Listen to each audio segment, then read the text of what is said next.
Assalamualaikum, hai apa kabar anda semua? Masih lagi Nazir bin Abdullah. Baiklah teman-teman ya. Pada perkongsian sekali ini, saya akan kongsikan kepada anda 5 sebab kenapa bunga kertas kita sudah dibaja masih lagi tidak berbunga. Oke, baiklah teman-teman ya. Sekiranya ingin mengetahui mengapakah sebabnya ataupun apakah sebabnya, pastikan anda terus mengikuti perkongsian saya sehingga selesai. Oke, jom kita teruskan.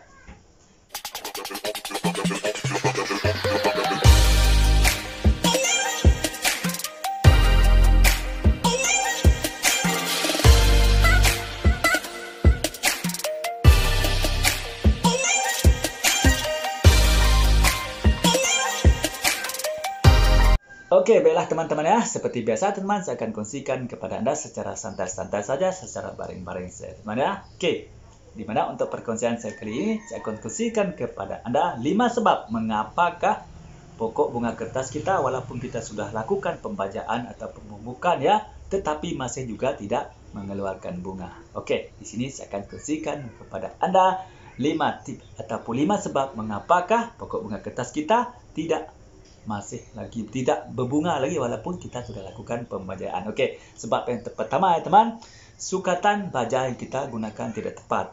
Itu adalah merupakan salah satu faktor mengapa pokok bunga kertas kita walaupun kita lakukan pembajaan atau pemupukan tetapi masih lagi tidak berbunga. Itu adalah sebab yang pertama. Okey, kita teruskan kepada sebab yang kedua.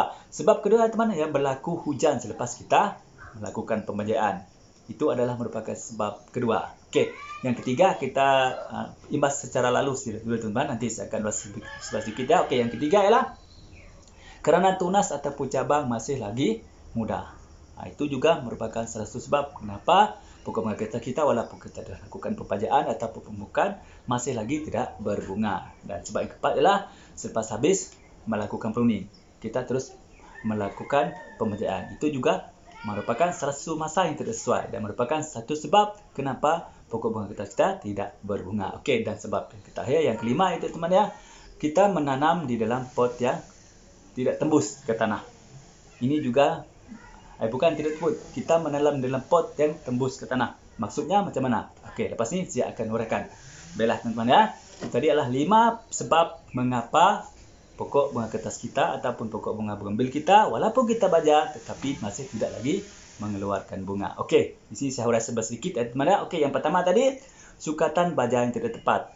Okey, walaupun kita melakukan pembajaan kepada pokok bunga kertas kita tetapi sekiranya tidak tepat ataupun tidak betul teman. Contoh katalah kita menggunakan 2 sudu baja dan kita menggunakan 5-6 liter air. Jadi kandungan baja itu terlalu cair dan tidak mencukupi untuk membantu proses pendembungaan atau proses membunga, keluarnya bunga pada pokok bunga kertas kita. Itu adalah merupakan sebab yang pertama. Okey, baja tidak tepat sukatannya. Okey, yang kedua, berlaku hujan selepas kita melakukan pembajaan. Contohnya teman, okey, pada pagi ini anda membaja bunga ya, membaja bunga kertas ada tu, tiba-tiba sebelah tengah hari ataupun selepas sejam setelah anda memasang baja tadi, tiba-tiba hujan turun dengan lebatnya.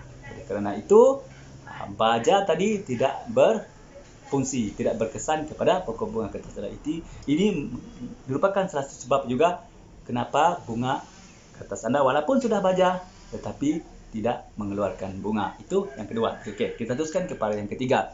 Yang ketiga teman, kerana tunas pokok kita masih muda. Kebiasaannya perkara ini berlaku teman selepas kita melakukan pruning. Tunas-tunas baru tumbuh ya, jadi kita melakukan pembajaan. Jadi kita melakukan pembajaan semasa tunas masih muda, ini adalah mengakibatkan pucuk akan bertambah banyak keluar, tetapi bukan bunga, tetapi malahan pucuk yang tumbuh banyak. Saya cuba. Okey, itu adalah yang ketiga tadi. Okey, keempatnya teman, selepas habis melakukan pruning. Kebiasaannya teman-teman ya, kita membaja selepas pruning. Ini adalah merupakan satu masa yang tidak sesuai ya, kerana selepas pruning kita tidak begitu digalakkan untuk membaja sebab kebiasaannya selepas kita melakukan pruning pucuk muda akan tumbuh ataupun tunas-tunas baru akan tumbuh. Ini apabila kita membaja, jadi pembajaan ini akan membantu menumbuhkan pucuk-pucuk baru. Jadi itu juga merupakan satu sebab mengapa pokok bunga kita tidak mengeluarkan bunga walaupun kita melakukan pembajaan ataupun pemupukan. Okey, dan sebab yang kelima yang terakhir teman-teman, kita menanam pokok bunga kertas itu di dalam pot yang tembus, ada lubang ke belakang. Jadi maksudnya di sini memanglah pot ataupun pasu yang kita perlu menggunakan untuk tempat sebagai bahan bekas untuk kita menanam pokok bunga kertas, mana perlu ada lubang. Kalau tidak, air nanti bertakung dan membuatkan akar bunga kertas kita busuk dan menyebabkan pokok bunga kertas kita mati. Maksudnya di sini teman, contohnya macam ni ya. Macam ni, kepala bawah ada lubang kan. Jadi kita perlu lapiskan macam tu bawah. Okey, lapiskan supaya apabila kita menyiram baja tadi, air kan sudah campur dengan baja tadi, apabila kita siram, air tidak keluar.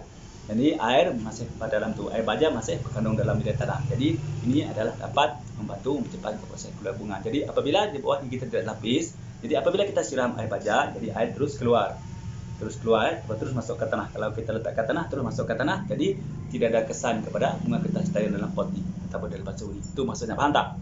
Paham tak teman-teman? Okey, itu adalah 5 sebab kenapa walaupun kita membaja bunga kertas kita, tetapi masih tidak mengeluarkan bunga. Okey, macam-macam terjawab tak teman-teman? Kenapa walaupun anda menanam pokok bunga kertas, cukup pembajaannya, cukup dijaga dengan rapi, tapi masih tidak mengeluarkan bunga. Jadi itulah tadi teman-teman, antara sebab-sebab yang anda perlu ketahui, teman-teman anda yang sangat mengerti pokok bunga kertas sebagai bahan bonsai anda. Okey, baiklah teman-teman ya. Saya harap dengan sedikit perkongsian daripada saya kali ini dapat sedikit banyak memberi info atau maklumat kepada anda semua ya, terutamanya anda yang masih bertanya-tanya mengapakah pokok bunga kertas saya walaupun dibaja dengan cukup tetapi masih lagi tidak mengeluarkan bunganya. Okey, baiklah teman-teman, seperti biasa teman, sekiranya anda merasakan perkongsian daripada saya kali ini bermanfaat kepada anda ya teman, sila klik tombol loceng dan tombol subscribe supaya anda akan menjadi orang yang pertama sekali akan dapat mengikuti perkongsian terbaru daripada channel saya ini, terutamanya berkaitan dengan alam penbonsaian. Bagi anda itu yang masih lagi belum subscribe ya teman-teman, silalah subscribe ya, kerana subscribe itu sangat gratis, gampang dan mudah. Mari kita sama-sama berkongsi ilmu yang manfaat, insyaAllah kita juga akan mendapat manfaatnya nanti. Baiklah teman-teman, sekiranya anda mempunyai cadangan atau pertanyaan ya teman, sila tulis dalam komen ya, insyaAllah saya akan menjawab pertanyaan anda. Baiklah teman, seperti biasa teman, sebelum saya mengakhiri perkongsian saya pada kali ini, mari kita sama-sama berselawat kepada kekasih kita Nabi Muhammad SAW. Mudah-mudahan kita mendapat syafaatnya di dunia sampai jumpa sama-sama kita berselawat. Bismillahirrahmanirrahim. Allahumma salli ala Sayyidina Muhammad wa ala alihi wa sahbihi wa barik wa sallim. Amin. Mudah-mudahan kita mendapat syafaatnya dari dunia. Baiklah teman ya. Mudah-mudahan manfaat ya teman. Cukup sampai sedikit dulu untuk perkongsian saya pada kali ini. Salam satu bi, salam bonsai. Bye bye.